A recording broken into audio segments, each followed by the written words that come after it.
નમસ્કાર, હું આદર્શ છું. Welcome to Adarsh education society. प्रति उत्तर में जूही महारानी लक्ष्मीबाई से कहती है कि कौन कहता है कि आप अकेली हैं महारानी, आप तो गीता पढ़ती हैं, फिर भी फिर यह निराशा कैसी? निराशा मतलब हताशा, दुख. किस तरह से? अब जूही ने महारानी लक्ष्मीबाई से क्या कहा कि महारानी आप तो गीता पढ़ती है. गीता है वह कृष्ण के द्वारा रचित एक धर्म ग्रंथ है हमारा भगवत गीता, जो महाभारत युद्ध के दरमियान भगवान श्री कृष्ण ने अर्जुन को गीता सुनाई थी. गीता में कर्म की प्रधानता दी गई है. कर्म करने के लिए कहा है, फल की चिंता नहीं करना है. आप अपना कर्म करो, फल अपने आप आपको प्राप्त हो जाएगा. और गीता रोज पढ़ने से नए नए मुश्किलों का सामना करने का साहस मिलता है और आपके हर एक मुश्किल का हल गीता में है. इसीलिए महारानी लक्ष्मीबाई गीता पढ़ती थी. तब जूही उन्हें याद दिलाती है कि यदि आप गीता पढ़ती हैं तो फिर आपको हताश और निराश बिल्कुल भी नहीं होना चाहिए. यह उनका कहना था. तब महारानी लक्ष्मीबाई कहती है, मैं निराश नहीं हूँ, मैं जानती हूँ कि मैं झांसी लेकर रहूंगी, लेकिन क्या तुम नहीं जानती कि उस दिन बाबा गंगादास ने मुझसे क्या कहा था कि जब तक हमारे समाज में छुआछूत मतलब ऐसी भावना, लोग एक दूसरे को छूते नहीं, इस तरह की जो भावना है, और ऊंच नीच मतलब अमीरी गरीबी का जो भेद है, भेद यानी अंतर नहीं मिट जाता, जब तक हमारी विलास प्रियता मतलब हमारी ऐशो आराम की भोग विलास अर्थात सुख साधनों में, मदिरा में डूबे रहने को छोड़कर जनसेवक मतलब जनता के सेवक नहीं बन जाते, तब तक स्वराज्य नहीं मिल सकता. वह मिल सकता है तो केवल सेवा, तपस्या और बलिदान से.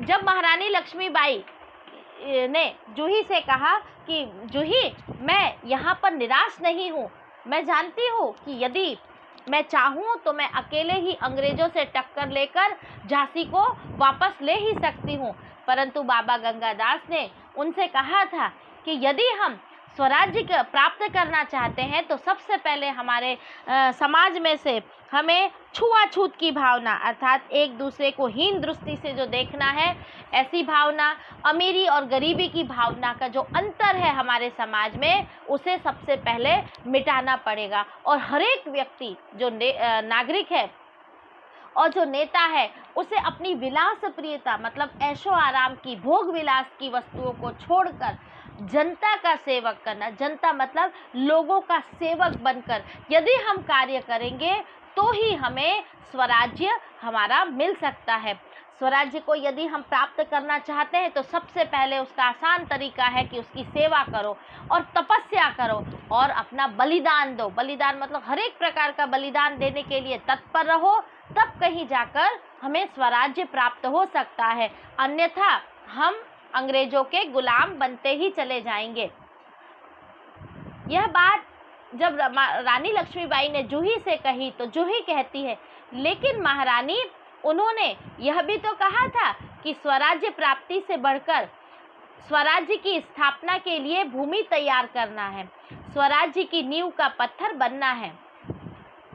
यहाँ पर जूही महारानी से कहती, जब महारानी बहुत ही ज़्यादा हताश और निराश हो जाती है, तब जूही महारानी से कहती है कि महारानी, बाबा गंगादास ने दूसरी बात भी कही है कि यदि हम स्वराज्य प्राप्ति करना चाहते हैं तो जब हम स्वराज्य प्राप्त नहीं कर सकते हैं तो कोई बात नहीं, परंतु उसके लिए भूमि तैयार करना अर्थात उसकी रूपरेखा तैयार करना, उसका आधार तैयार करना, और हम उस स्वराज्य की नींव के पत्थर तो बन ही सकते हैं. नींव मतलब आधार.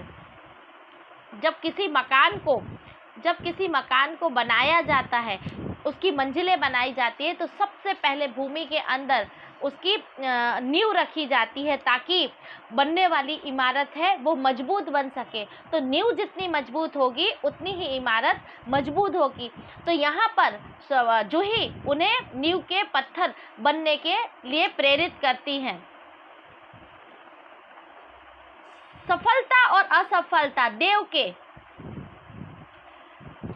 हाथ में है, लेकिन नींव के पत्थर बनने से हमें कौन रोक सकता है? वह हमारा अधिकार है। यदि हम स्वराज्य प्राप्ति के लिए लड़ाई करते हैं तो हमारी सफलता होगी, अर्थात हम हारेंगे या जीतेंगे यह हमारे हाथ में नहीं, परंतु ऊपर ईश्वर के हाथ में है। लेकिन हम इस नींव के पत्थर को, अर्थात हम स्वराज्य प्राप्ति की नींव का आधार बनेंगे और इसे बनने से हमें कोई नहीं रोक सकता, क्योंकि यह हमारा अधिकार, हमारा हक है। तब रानी लक्ष्मीबाई जूही से मुस्कुराकर कहती है, शाबाश मेरी कर्नल, तुम लोगों से मुझे यही आशा है। जिस स्वराज्य की नींव तुम जैसी नारियां बनाने जा रही है वह निश्चय ही महान होगी। मुझे इस बात की चिंता नहीं है। चिंता होना यानी फिक्र होना, चिंता यानी फिक्र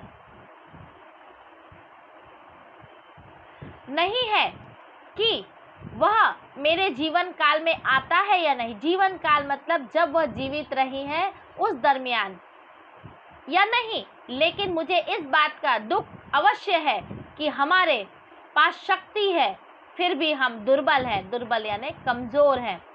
हमारे पास तात्या जैसे सेनापति हैं फिर भी हमारी सेना में अनुशासन नहीं, अनुशासन मतलब शिस्त नहीं है। हमारे पास ग्वालियर का किला है फिर भी हम कुछ नहीं कर पा रहे हैं। क्यों जानती हो क्यों?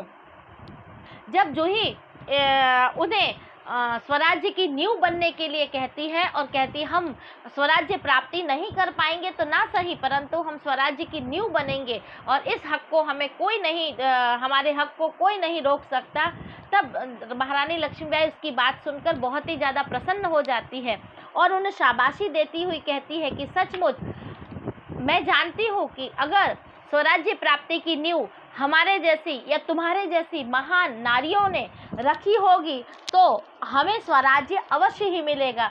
भले ना मैं स्वराज्य को देखने के लिए जीवित रहूं या ना रहूं, परंतु मुझे इस बात का अफसोस बहुत ही ज़्यादा है, क्योंकि हमारे पास बहुत ही ज़्यादा शक्ति है पर फिर भी हम कमज़ोर दिखाई देते हैं। हमारे पास सर्वोच्च सेनापति तानाजी जैसा महान सेनापति होते हुए भी हमारी जो सेना है उसमें किसी भी प्रकार की शिष्टता या अनुशासन नहीं है, वह शिस्तबद्ध नहीं है।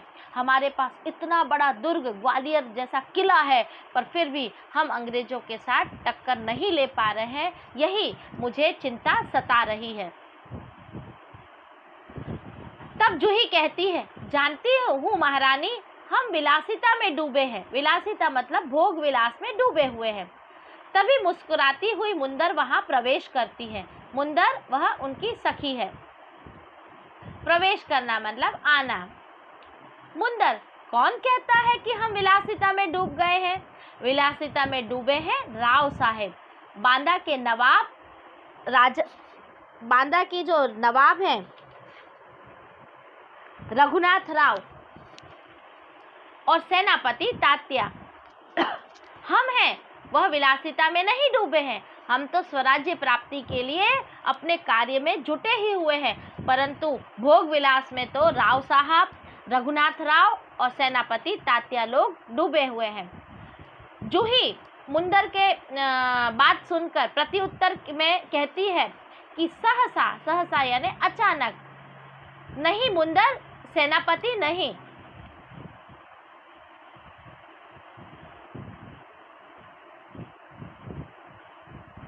मुंदर मुस्कुराती है, ओ समझी, तुम तो उनका ही पक्ष लोगी।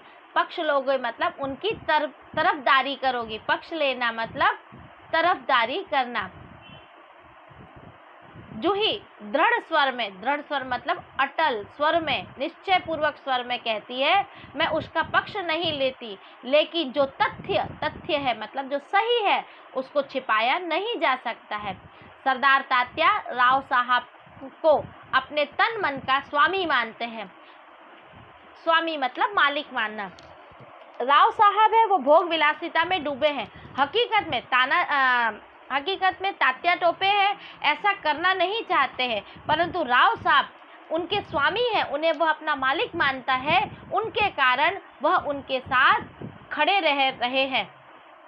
मुंदर और तुम उनको अपना स्वामी मानती हो, अर्थात मुंदर है वह तात्या टोपे सेनापति से प्रेम करती थी, वह अपने पति के रूप में उन्हें स्वीकार कर चुकी थी। तब जूही कहती है, हाँ मैं उनको अपना स्वामी मानती हूँ और मानती रहूँगी, लेकिन उनसे भी अधिक मैं महारानी को अपना स्वामी मानती हूँ। स्वामी मानना मतलब मालिक मानना। और महारानी से बढ़कर मैं अपने देश को अपना स्वामी मानती हूँ। देश के लिए मैं सरदार को भी ठुकरा सकती हूँ और ठुकरा चुकी हूँ।